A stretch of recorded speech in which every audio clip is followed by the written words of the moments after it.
ವಾಲ್ಮೀಕಿ ಅಭಿವೃದ್ಧಿ ನಿಗಮದ ಹಗರಣ ವಿಚಾರಕ್ಕೆ ಸಂಬಂಧಿಸಿದಂತೆ ಚಿಕ್ಕಬಳ್ಳಾಪುರದಲ್ಲಿ ನಟ ಚೇತನ್ ಕಾಂಗ್ರೆಸ್ ವಿರುದ್ಧ ಕಿಡಿಕಾರಿದ್ದಾರೆ.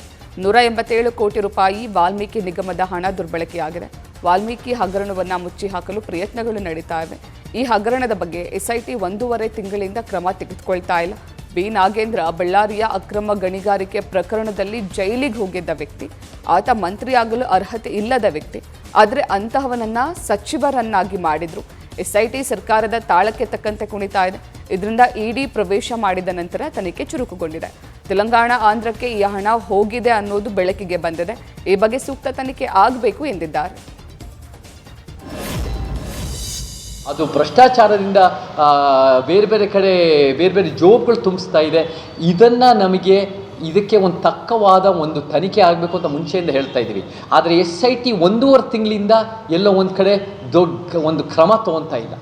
ಎಲ್ಲೂ ಕೂಡ ಅದನ್ನು ದೊಡ್ಡ ಮಟ್ಟಕ್ಕೆ ಆ್ಯಕ್ಷನ್ ತೊಗೊಂಡು ಅದು ಪ್ರಶ್ನೆ ಮಾಡೋದು. ಈ ಬಿ ನಾಗೇಂದ್ರ ಅಂತ ಯಾರು ಬಳ್ಳಾರಿ ಮೈನ್ಸ್ ಅಕ್ರಮ ಗಣಿಗಾರಿಕೆ ಮಾಡ್ಕೊಂಡು ಜೈಲ್ಗೆ ಹೋಗಿರೋ ಮನುಷ್ಯ, ಅವ್ರು ನಿಜವಾಗ್ಲೂ ST ಮಂತ್ರಿ ಆಗೋಕ್ಕೆ ಅರ್ಹತೆನೋ ಯೋಗ್ಯತೆ ಇಲ್ಲದೇ ಇರೋ ಮನುಷ್ಯನನ್ನೇ ಕೂಡಿಸಿದ್ದಾರೆ.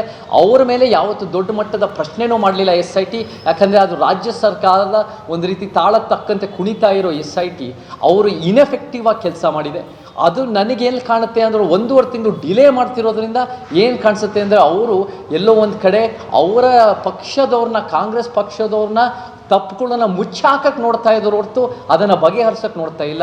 ಯಾವಾಗ ED ಅನ್ನೋದು ಕೇಂದ್ರ ಸರ್ಕಾರದ ಒಂದು ವ್ಯವಸ್ಥೆ ಬಂದು ಅದನ್ನು ಇನ್ವೆಸ್ಟಿಗೇಷನ್ ಮಾಡಿದ್ರು. ಯಾಕಂದರೆ ಅದು ತೆಲಂಗಾಣ, ಆಂಧ್ರದಲ್ಲಿ ಬೇರೆ ಬೇರೆ ಕಡೆ ಈ ದುಡ್ಡು ಹೋಗಿದೆ ಅಂತ ಒಂದು ಆರೋಪ ಇರೋದ್ರಿಂದ ಇವಾಗ ಅವ್ರನ್ನ ಬಂಧಿಸಿದ್ದಾರೆ.